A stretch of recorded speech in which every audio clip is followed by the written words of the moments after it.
Welcome back to the Business Simple podcast. It's your host, James. Today, I'm going to be doing a bit of an updated version of our What's Working in Marketing podcast. We've done one of these before, and I have no notes. But I'm just going to talk to you about the stuff that I've been seeing working. And there is one big trend that I've learned about over the last 2 months that's really making a difference for what we're doing at the moment. So what I tend to find is that people always talk about this platform or this ad style or this content style or this copywriting style or how they use the headlines or whatever it is. I want to throw a polarizing, stress-tested, in the real market opinion in here that is different to what other people talk about. And I then want to explain to you why I don't think anyone talks about this thing. So in a prior episode, I talked about some of the changes to our systems and processes here at Digital Simple. And so now an ads person working at Digital Simple's week looks like this. You come in on Monday, you open up your monday.com. I'll add the .com so there's a differentiator there. Your monday.com board, and every single one of your clients has 6 or 7 tasks that you have to complete for them. And that is every week. Those tasks are review ad campaigns, create a plan for the week, communicate the plan with the client, optimize or do what you say you're going to do, basically. So whether it's optimize, create a new campaign, whatever it might be, update the client once they're optimized, and then review the campaign again end of the week. So what I think works better than any other marketing technique in digital right now, and the reason why people aren't talking about it is because it's so hard to fulfill, is just ruthlessly optimizing manually your campaigns at a rate that is it's hard for anything automated to optimize faster. So when you look at like a Meta campaign at the moment, so if you're an average Digital Simple client, you might have 2, maybe 3 different Meta campaigns live. They might have a couple of ad sets under them each, and then maybe 5 ads under each ad set. So if it's 3 ads, 2 ad sets, 5 ads, you've got 10 ads per campaign, so 30 ads in total. Meta will optimize those ads for you to an extent. So if you put all 5 of those ads in and 2 of them are outperforming the other 3, it's going to automatically push budget towards those 2 ads that are performing better. But if those 2 ads aren't delivering to a point where you're happy, the only thing you can really do is update that campaign. What I find typically in the agency landscape is that people are refreshing creatives or campaign direction or different things like that kind of on like a monthly-ish rhythm. Usually it's once a month, sometimes it's once every 2 months. It's not how we got here. So we got here managing really big monthly budgets for some clients, some of which a couple of years ago were, $100,000 a week, I would say, was some of our biggest, primarily New Zealand ads clients. And so for those clients, you're spending almost $20,000 a day. And so, an average client will work with ad budget for the month might be 5 to 10, right? So you can't do anything aside from update as many campaigns as possible every day to try to keep their cost per result reasonable, right? And we learned through that if you throw a huge amount of human capital, you've got to be creative, you've got to come up with good ideas, but also like refreshing creatives, rewording copy, changing the headlines and ads, changing the audiences, all of those sorts of things. At an ad campaign, you can not only achieve a better result for the client, but you can also maintain that result more consistently over time. If you leave a campaign for a couple of months, it's probably not going to perform better in 2 months than it does 2 weeks after the campaign goes live or a week after the campaign goes live, right? And so our current model is we're actually optimizing every client's ad account every week.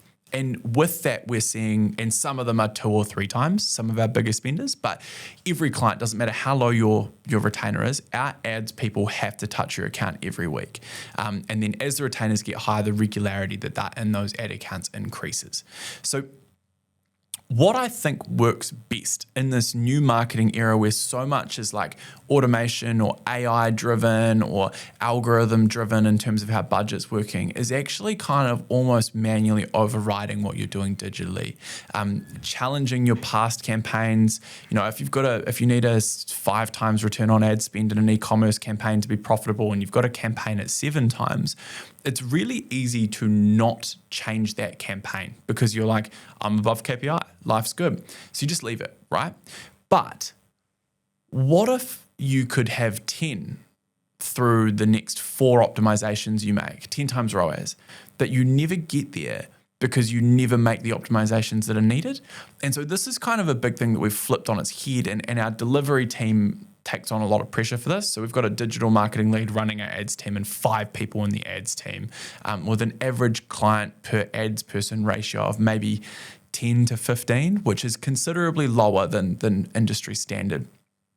And that's because if I made them optimized campaigns once a month, I could give them 4 times as many clients or 4 times as much retainer to manage, but our churn would be high, our product would be kind of shit. Every now and again, you'd find good ones that just work, but majority of the time you're going to be, pushing shit uphill, to be fair. And you don't have the regularity of optimizations, and your clients don't feel like they get the service that they really want. And so then what agencies tend to do is put account managers in who are really good at painting a pretty picture. And so they're sending an email every week being like, this is what's happened in your stats last week, blah, blah, blah, to try to create like a facade of that hands-on approach. But the ads person hasn't been in the account for 4 weeks. It's like, you're not doing anything. And I know that the ad accounts themselves are updating, but it's just not the model. It's just not the model. And I'm scared to use any literal client results just because it's probably not the right thing to do. But I promise you that if you went in and you challenged even good performing campaigns, if you're putting new stuff out every week, and on top of that, you can also put effort into the creatives like we do. We've got 2 full-time videographers in here. We're putting video content out for as many of our clients as we can. I'm often just not even charging for it.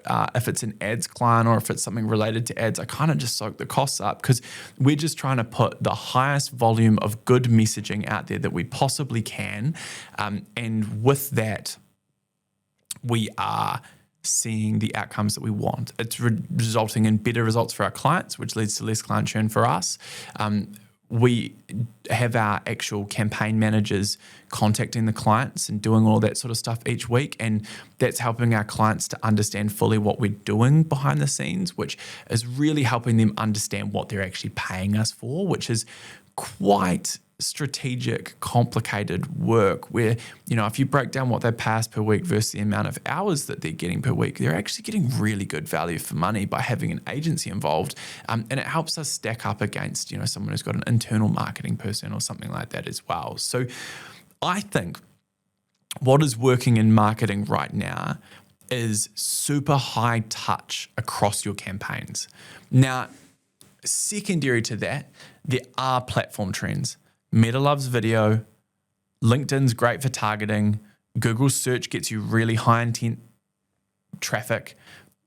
Focusing on your website, we're seeing huge wins through websites at the moment by, I've got Google ad campaigns where the websites are converting at 20, 25%.